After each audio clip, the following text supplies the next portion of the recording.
So it really means thinking about the future of our food systems on the 20 to 50 year time range minimum, and probably on the century to millennium scale would be better. So I want to get back to this idea that I've seen in Andalusia, Spain, of private agricultural experiment stations. And I should say that, unlike my friend Joel Salatin, who I spoke with in Vancouver, Washington a few weeks ago, who says everything I do is illegal, that I'm not 100% libertarian, like I want government out of my life. I appreciate what government does. I've benefited from it.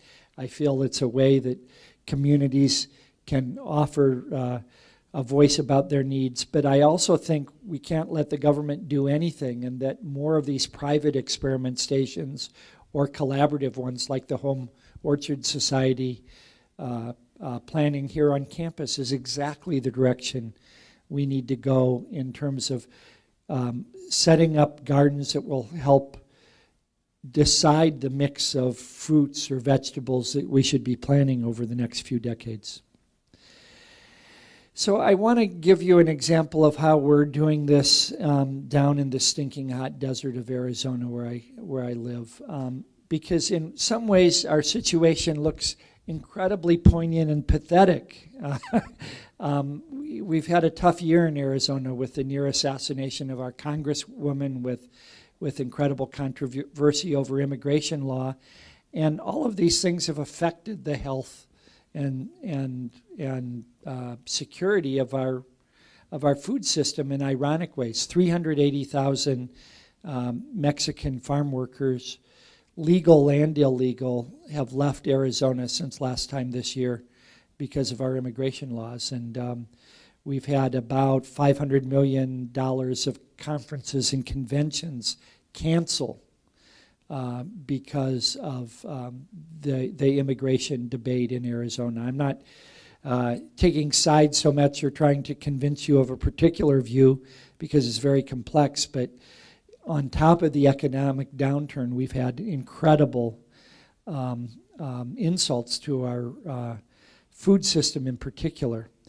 And I think this quote from Fred Kerseman is particularly poignant. Now change in our food system is coming whether we want it or not. So the question is not about whether we should accept that change is happening, but whether we're going to be passive victims of it or creative, active players. And so whether it's rural land loss or energy and water scarcity or climate change, there's ample reason to really start restructuring the way our food moves from the soil to the table. So Arizona is already among the 3 worst states in poverty. We're just above Mississippi. We're in the top 6 in terms of child food insecurity, obesity, and diabetes for kids under 18. The 4 border states together, California, particularly Southern California through Texas, account for 1/4 of all the farmland loss in the country, about 6 million acres since 1985. Because our eyes aren't on the ball about these problems. We think they're going to go away, and they're not.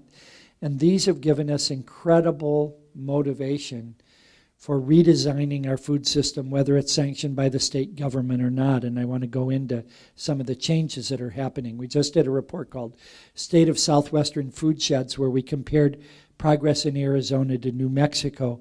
New Mexico state government has been much more prone to sort of food security positive legislation and task forces. It has a lot more foundations that pump money into food system change in Arizona. But even so, we've seen a 15% increase in farmers markets. We have one of the top 10 farmers markets in the country that's been started by a community food bank that also has a gleaning program of all the urban fruit, as well as a 15-acre farm that's taking partially employed people and creating a workforce of them in providing fresh food for the food bank. We've seen exponential growth in CSAs, so we've eclipsed New Mexico and other adjacent states in the number of CSAs in the state. Almost a new local food restaurant every month, and they're almost in every county of Arizona now. The idea of food hubs and processing plants to restore the infrastructure that we've lost over the last 50 years in terms of meat processing and community kitchens is coming back. A new community kitchen opened in Tucson. A new meat processing plant is opening in Flagstaff through a public-private partnership within the next couple months. And lots of farm to cafeteria programs, both at the high school and the college level, but primarily the community colleges like this one are really taking this as part of their things. They're much more easy to maneuver than the big food systems in the state universities. And then finally, there's another kind of restoration of the food system happening, which is about the biodiversity in the food system that we're dependent upon. We've had a tremendous loss of honeybees in Arizona over the last 15 years, and now we're launching next week a pollinator restoration project that will include a 20-mile corridor where I live through farms and ranches, and another 4-mile corridor about 30 miles away that we think will be eventually a 5-river corridor pollinator restoration project in an area where we have about 600 to 1,000 native bees, 14 species of hummingbirds, doves, nectar-feeding bats, and about 300 kinds of butterflies that are important for pollinating our crops, our forage plants, and all of that. So the restoration is not just of our food distribution and delivery system, but the on-farm infrastructure of the ecosystem services that we need to keep farming healthy. Oops, where did that come from? You go away. A second. So let's return to this idea of being co-designers for farming systems. We need them more resilient, more responsive, equitable, and just. And we've just gotten word this week that the Kellogg Foundation is helping us with a 10-year minimum investment in making our food systems more sustainable in the borderlands. One way to do that is reducing our carbon footprints through reducing food miles, but doing many things in addition to just worrying about food miles. That's just one part of the picture. Getting more renewable energy to fuel water pumping and water transfer on farms and ranches, using wind power, using local food hubs for redistribution and many other things. We're doing a huge effort on edible tree crops and succulents that are not just adapted to the desert heat, but some of our desert cities have increased 10 degrees Fahrenheit in nighttime summer temperatures since World War II. So the urban heat island effect that we get in places like Phoenix and Las Vegas, it has ramped up the climate change even more than the global climate change. So in ways, our desert cities are the harbingers of what we'll all have to face in the future.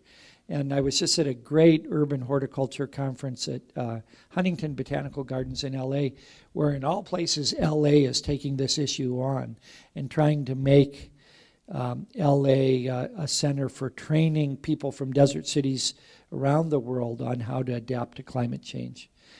And then I'm big because I don't believe in silver bullets, that we need one miracle climate-ready crop like some of the big plant breeders are proposing. That at this time of climatic uncertainty, we need hundreds of varieties out in the landscape being tested and evaluated on all these private experiment stations. And that's the only way to buffer against ourselves against climate uncertainty, to have bed hedging strategies in the way we irrigate, in the variety of plants that we grow, and in the variety of markets that we're putting them into.